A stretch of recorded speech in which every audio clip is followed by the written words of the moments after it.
The Urban Education program at Westfield State University recently celebrated its 50th anniversary. For decades, the program has helped students graduate from college, many of them first generation.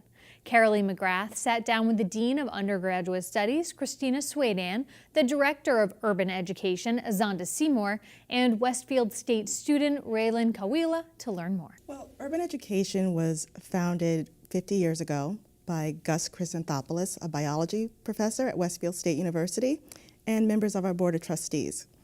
The mission of Urban Education was to provide access to young people who may not normally have access to a college education. We're talking first-generation college students, students who have been traditionally marginalized. Kids who might not have had the opportunity otherwise, this is a program for them. Yes, it is all about access, providing access to young people in the Commonwealth. Okay, so Azanda, you are not only the director of the program, but you're also a graduate of the program. That is correct. Tell us a little bit about your story. I actually came to Westfield State University by accident. I had other intentions of going to college at Howard University at the time, and things didn't work out. I'm first-generation college student, so I'm pretty convinced that I didn't do all of the necessary paperwork and take the steps that I needed in order to go to Howard. And so I had already applied to Westfield State and I denied my admission, and then I called them up and said, hey, is there still room for me? Can I come? And they said yes, and so I did not participate in the summer bridge program, which is a large component of our program. We have a 5-week summer bridge program that gets students acclimated to the campus and to college before they actually step foot on campus in the fall. And I missed that whole piece, which is very important to the transition.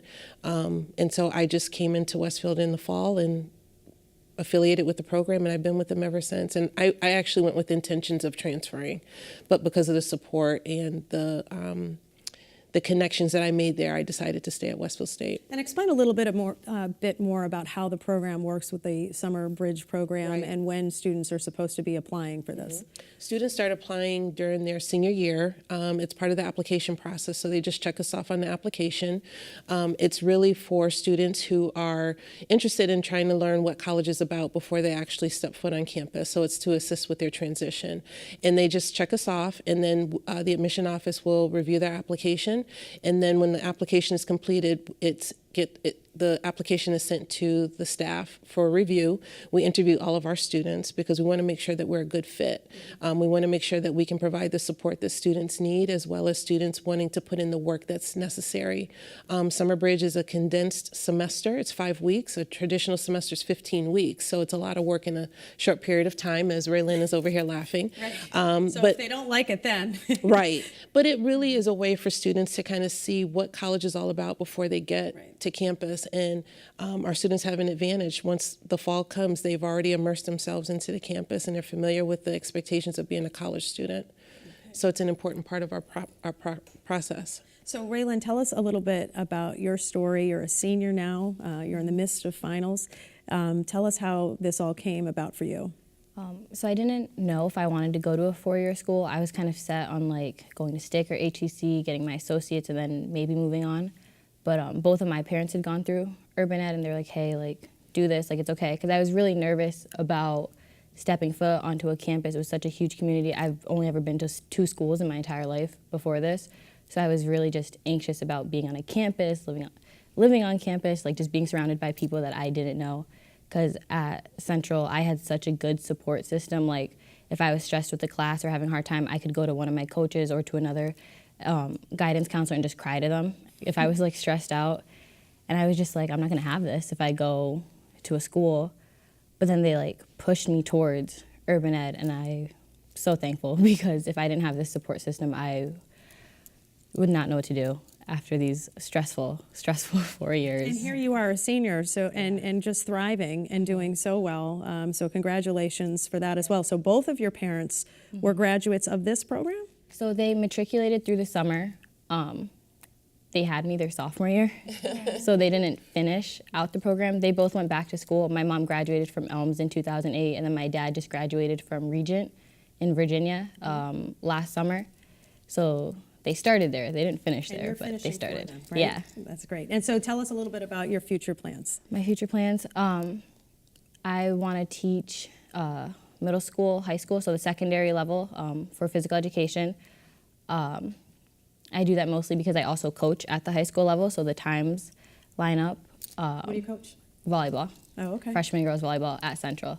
So I was able to work with my old high school in order to do that. Bring that together, and those are that's a tough age group, but that's a fun age group as well. Yeah, it's a challenge sometimes because their maturity level is all over the place. Sometimes they're still in middle school. Sometimes they think they're just so. It's rough sometimes, especially because sometimes we're so close in age, and I'm just like, I understand, but you shouldn't do that. Right, but right. It's going to be really fun for you and for the students who end up getting you. For overall, Christina, when you talk about this kind of a program, and it's a lot of times first generation kids going to college, how important is that support for them, not only to be in college, but that application process, which is so overwhelming, I think, for people, for kids, and for their parents. One of the things that I tend to say repeatedly is you don't know what you don't know. So if you have not lived in a household where a sister or brother or parents attended university or even a community college, you don't know the process. You don't know how early you need to submit your FAFSA and financial aid forms. You don't know about talking to people in that department that you're interested in taking courses in. So urban education advisors, they really are fabulous at talking to these students from day one, from the moment they see them in the high schools with the guidance counselors, and just being a support for them, asking questions. What do you want to do? Why do you want to pursue that degree? How are things going in your private life, in your personal life, with your family and friends? Just being a holistic support system. And I see the benefits. From my office, I see these students on campus as leaders. Urban Education has done a phenomenal job at taking students who may have thought they were not ready for college or may have thought they didn't fit in at an institution like Westfield State University. Urban Ed takes these students and they turn them into the leaders that we have walking around on our campus today, leaders like the one who's sitting next to me right now, peer advisors, peer mentors, volunteering at the local Boys and Girls Clubs, at the Y. Just amazing students participating in undergraduate research through our Center for Undergraduate Research and Creative Activity, fully engaged in our Westfield State experience with first-year seminars and career exploration and internships.